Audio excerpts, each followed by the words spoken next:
আজ দেশের কথা বলব। পাকিস্তানের সঙ্গে ভারতের যুদ্ধ। কেন বললাম ভারতের যুদ্ধ? তার কারণ পাকিস্তান জন্মলগ্ন থেকেই ভারতের এগেনস্টে যুদ্ধ ঘোষণা করেছে। তাদের সেই যুদ্ধ এখনও পর্যন্ত চলছে।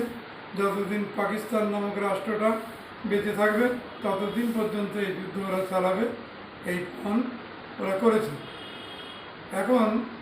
এখনকার বক্তব্য হচ্ছে যে এই অপারেশন সিঁদুর মাঝপথে বন্ধ করে দিল। কেন? আমি রবিবারে দেশের সম্বন্ধে হিন্দিতে বলি, সেখানে আমি 10টা আলটিমেটাম দিয়েছিলাম। সেই 10টা আলটিমেটামের 9টাই পালন করা হয়েছে, কিন্তু একটা হয়নি। অর্থাৎ আমি বলেছিলাম যে 3-4 মাস পরে এই বদলাটা নেওয়া হোক। কেন 3-4 মাস পরে বদলাটা নেওয়া হোক বলেছিলাম? তাহলে আরও ক্লিয়ার হয়ে যেত, যেটা এখনও কিছুটা গোপন এবং অত্যন্ত নিন্দনীয় অবস্থায় কাজটা শুরু হয়েছিল, সে কাজটা চলছিল, সেইটা প্রকাশ হয়েছে। সেটা কি? পাকিস্তান কেন যুদ্ধ চাচ্ছে, বাংলাদেশ কেন যুদ্ধ চাচ্ছে, ভারতকে এ করবো, দেখে নেব, এই কতগুলি প্রদেশ আমরা দখল করে নেব, এমনকি ভারতকেও দখল করে নেব, ইত্যাদি ইত্যাদি যে সমস্ত বক্তব্য বাংলাদেশ বলছে, পাকিস্তান বলছে, এরা কেন এই বক্তব্যগুলো বলছে, তার পিছনে কি কি কারণ আছে, সেই কারণগুলো আমি অল্প একটু তুলে ধরার চেষ্টা করব।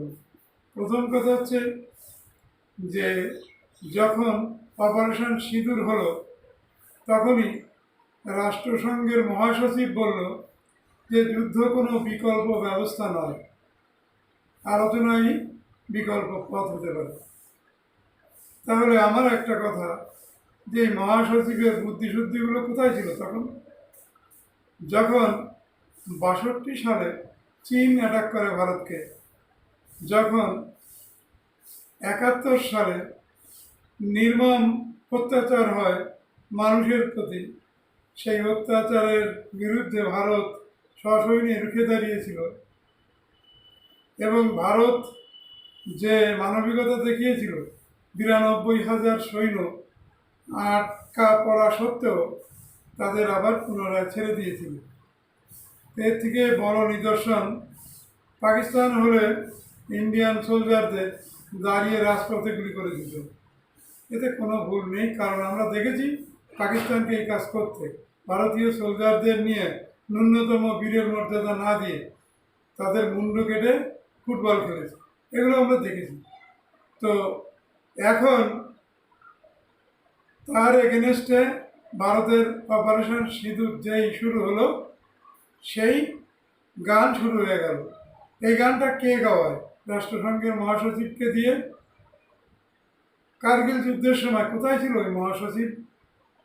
যুদ্ধে আক্রমণ করেছিল কারা? পাকিস্তান। ঠেকিয়েছিল কে? ভারত। তখনও আমেরিকা ভারতের বিরুদ্ধে, যাতে ভারত ঢুকে আক্রমণ না করে, তার সর্বৈব চেষ্টা সে করেছিল আমেরিকা, আমরা দেখেছিলাম, সে কাহিনী আমাদের জানা। সুতরাং ভারত কোনোভাবে আক্রমণ করবে না পাকিস্তানকে, পাকিস্তান ভারতকে আক্রমণ করবে। এটাই হচ্ছে বিশ্বের তাবর তাবর বড় বড় দেশের বক্তব্য বা কারসাজি।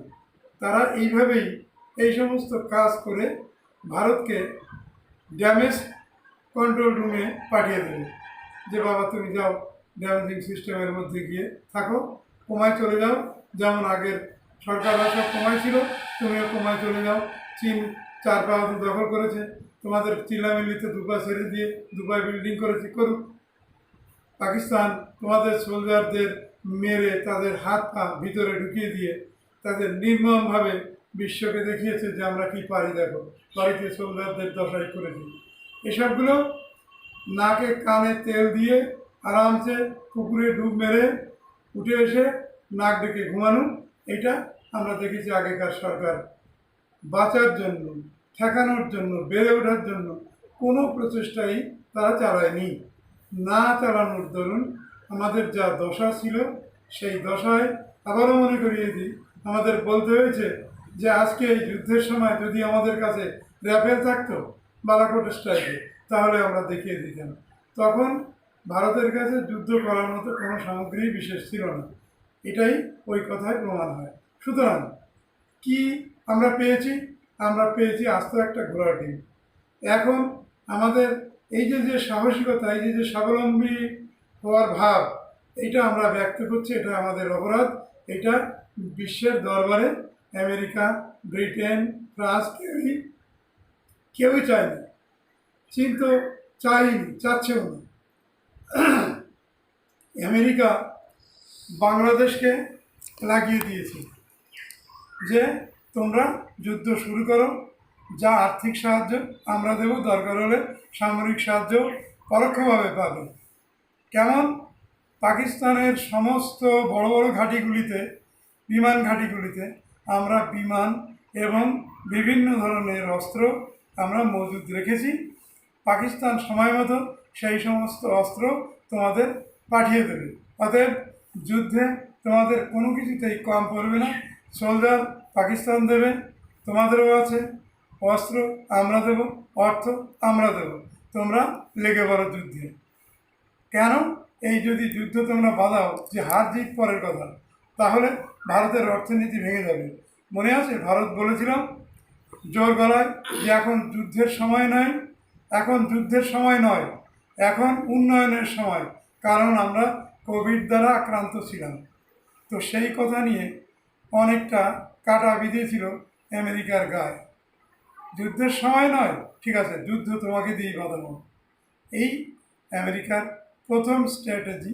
দ্বিতীয়, যদি আমরা বাংলাদেশে ঘাঁটি গাঁথতে পারি, তাহলে চীনের একদিকে দখলদারি আর একদিকে আমাদের দখলদারি হলে আমরা অবশ্যই ভারতকে একেবারে তলানিতে ঠেকিয়ে দিতে পারবো।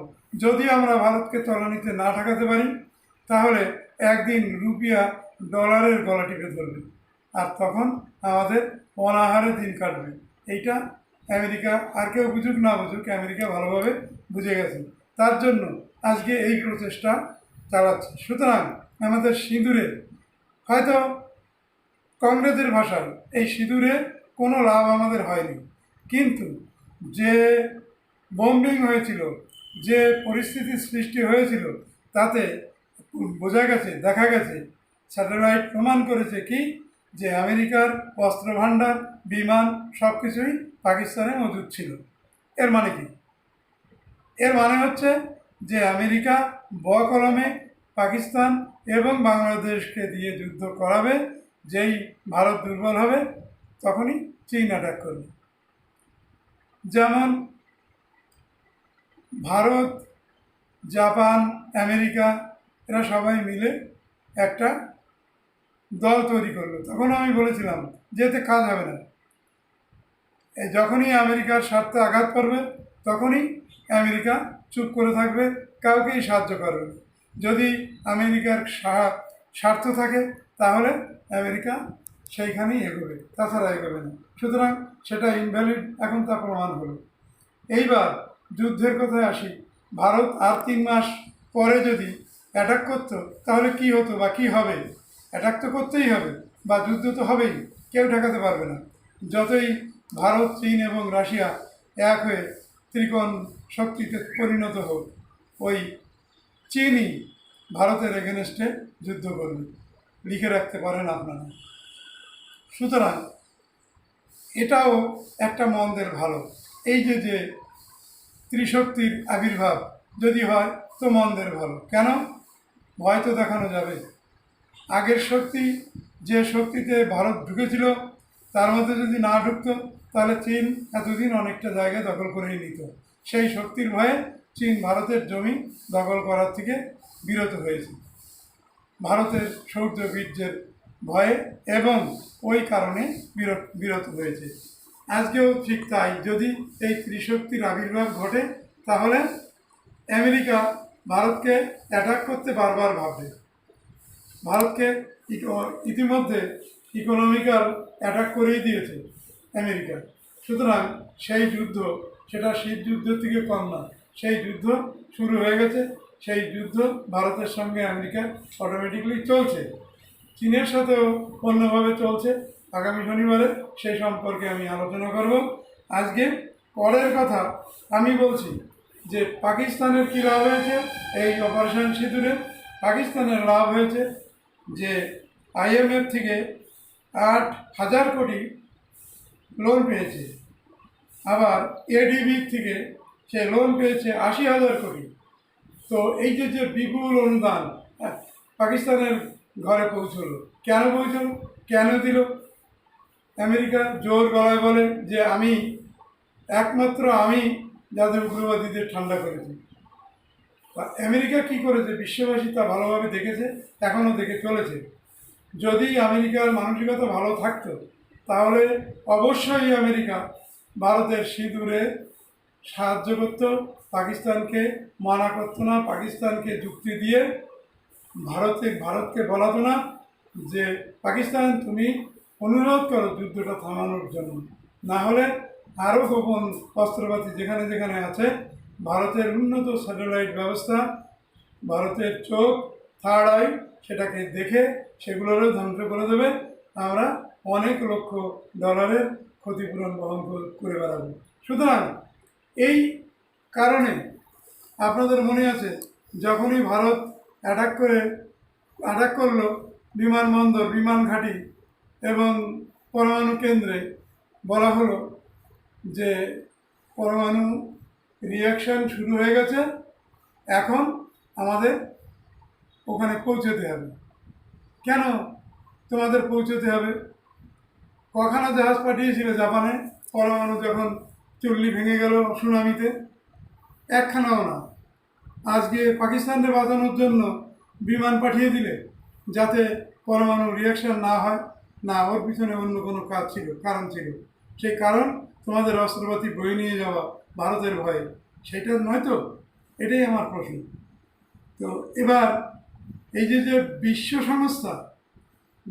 সংস্থা যে ভাষায় কথা বলছে ভারতের এগেনস্টে, এটা খুবই দুঃখজনক। এটা আমি 2 রবিবার আগে বলেছিলাম যে ভারতের 11 থেকে 12টা দেশের বিরুদ্ধে যুদ্ধ করতে হবে। ভারতকে তেমনিভাবে সাজানোর জন্য, তৈরি করার জন্য আপনারা সবাই মিলে ভারতকে সাজিয়ে তুলুন, রাজনীতি বাদ দিয়ে দেশনীতি নিয়ে ভাবুন, এটাই আমার অনুরোধ। জয় হিন্দ, জয় ভারত, জয় বাংলা।